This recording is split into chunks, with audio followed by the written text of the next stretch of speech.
Brown County, Calhoun County, Clark County, Carroll County, Clinton, Edwards, Effingham, Gallatin, Hamilton, Hancock, Henderson, Henry, Jasper, Jefferson, Jersey, Joe Davies, Johnson, Macon, Madison, Marion, Mercer, Monroe, Ogle, Perry, Pulaski, Randolph, Schuyler, Union, Vermilion, Warren, Washington, Wayne, and White counties. Those are the counties that have filed to support State Representative Dan Caulkins in his challenge of Illinois' gun ban in the Illinois Supreme Court. Good morning. I'm Greg Bishop. It is Springfield's Morning News on 92.7 WMAY, Springfield's News and Talk.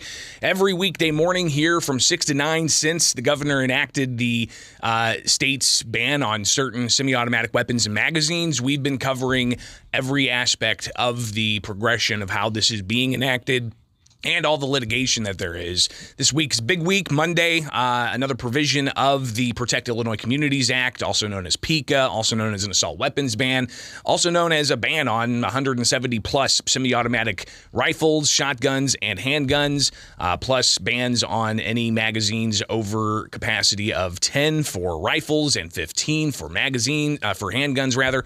And those provisions kicking in with criminal penalties possible starting yesterday. Wednesday, tomorrow, you've got the case being brought to the Southern District of Illinois federal courts, where a judge is going to hear both sides of this argument. But in the state level cases, you've got a case out of Macon County that is now in front of the Illinois Supreme Court after a Macon County judge issued that final order in Macon County saying that the law is unconstitutional on the grounds of equal protections.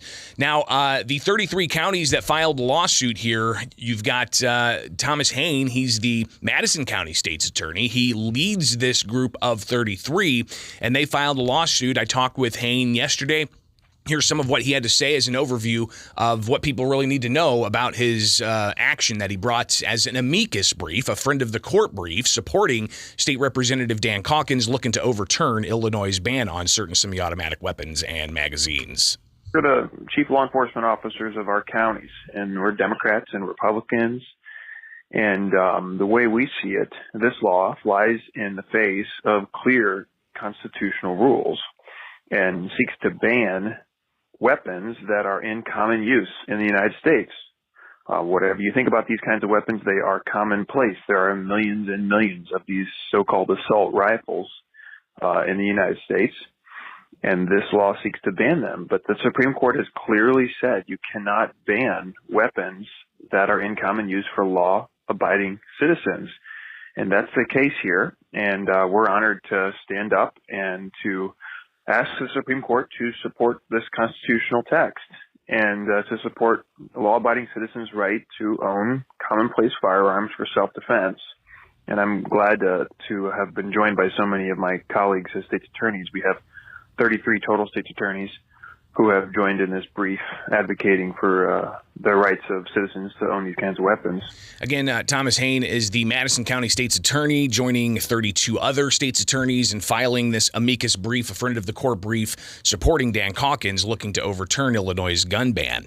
Now, we hear even in statements from the Brady Campaign, a gun control group, after yesterday's mass shooting in Kentucky, you've got the use of an AR-15 style rifle there, and the Brady Campaign says that these weapons of war, quote, shouldn't be on the streets, and they're designed for the battlefield, they say, to kill as many people as quickly as possible.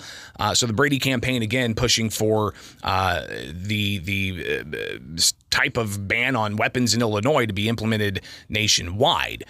But you've got also this statement here from the Brady Campaign that since 2004, since the federal assault weapons ban was lifted, there have been 34 instances in which a, quote, assault rifle was used in a mass shooting, and they long advocate for restoring that federal assault weapons ban. Well, who's to say what kinds of weapons can and can't be used for self-defense by law-abiding citizens? Is that the place for the government to make that decision? Thomas Haine, Madison County State's attorney, says no. Absolutely not. I mean, this is a commonplace weapon. These are unusual weapons, I think, for many individuals who have no experience with firearms. But these kinds of weapons are commonplace. There are 24 million AR-15 style rifles in the United States today. There are over 110 million magazines that hold 10 or more rounds in the United States today. That's by the low estimates. And so these are used every day by law-abiding citizens for primarily home defense. I mean, if you look at the statistics, those who purchase these weapons report desiring them for is home defense, and that's because these kinds of weapons are simple to use. You do not have to reload multiple times in order to, in highly dramatic situations, which is what home defense is. They shoot a common form of bullet, which does not cause an inordinate amount of collateral damage, and they're easy to maintain for a home defense, and they're predictable and they're reliable. And that's what you want when you're defending your loved ones from an intruder and defending your potentially your lives. And so they're firearms, so they're dangerous, but they're commonplace. And so the constitutional rule is clear. In that situation, the state cannot ban them. It cannot ban them. And there are policy arguments for and against this idea of a broad gun culture. You know, should we or should we not have these kinds of weapons commonly available in the United States today? That's a policy disagreement. But as a constitutional rule, it is very clear that they are common, and when they are common, the state cannot ban them. That's what the Supreme Court has made eminently clear in the Heller decision and recently in the Bruin decision. And so we believe this law just flies in the face of clear Supreme Court precedent and clear constitutional text, and the Supreme Court of Illinois should strike it down. It's a clear legal question in our mind. The policy questions of whether or not you believe it's a better society or a worse society if these kinds of weapons are commonly owned are somewhat irrelevant to the clear constitutional question. And the constitutional question is quite simple.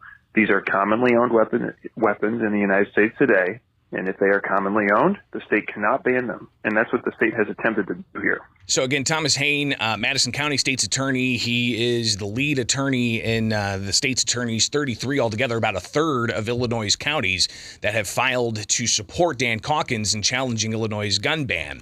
Governor J.B. Pritzker was at Harvard University talking politics yesterday.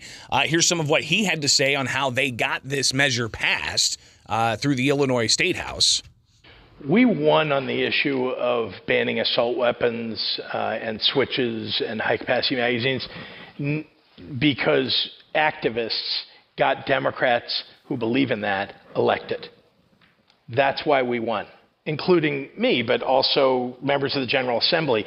And everywhere along the way, to convince the members of the General Assembly to vote for it, there were activists wearing Moms Demand Action. You know, I mean, there were every kind of organization that was standing up for protecting public safety were there bolstering people who would stand up to protect communities from gun violence.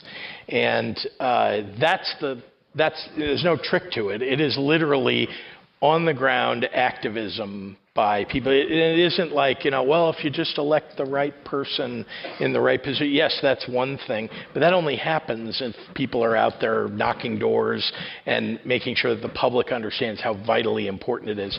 That's how we got that done. And I was surrounded by, when I signed that bill banning assault weapons, I was surrounded by those activists because they're the ones who made that happen. But those who oppose the law say that you can't just have a popular vote to overturn constitutional rights in a state legislature. If you want to do that, the argument, I guess, is go and try to amend the Illinois Constitution, not the Illinois, but the U.S. Constitution with the Second Amendment, saying a well-regulated militia being necessary for the security of a free state, the right of the people to keep and bear arms shall not be infringed. Thomas Haine, he says that the law that's in place right now, being challenged in the courts, puts states' attorneys in a legal quandary. We're in an ethical quandary because we took an oath to support the Constitution, but we also have to enforce the law. I do not agree with some states' attorneys that seek to sort of pick and choose which laws they want to enforce based on a policy preference. But here we have sort of a legal conflict. We have a statute and we have the Constitution, but the Constitution is the primary law of the land. So we're asking the court to clarify that situation, and we're bringing to the court our experience as the sort of chief law enforcement officers of our counties, that these kinds of weapons that are being banned in this law are not the kind of weapons that we see in violent crime in our counties. And the statistics bear this out. For example, in 2019, according to the FBI, there were only 364 homicides committed with rifles of any type. That's AR-15s, any type of rifle. There were only 364 homicides in the entire country. There were 6,000 homicides committed by handguns, and there were 600 homicides committed by just hands and feet. So there's more homicides committed in the United States of America in 2019 with almost twice as many with hands and feet than with, these assault rifles. And so these are not the kinds of rifles that are the choice of criminals typically. Now, of course, there are terribly tragic situations which everyone knows about where some criminals do take it upon themselves to use these kinds of rifles, but typically they are not the choice of criminals. Criminals choose other kinds of means to commit violent crime. And so when we're prosecuting the law, we have to focus on the main forms of violent crime in our society today. And these do not concern our day-to-day prosecution of crime in our counties. And in fact, they're chosen by law-abiding citizens. So, we believe this law is ill-advised, but also unconstitutional.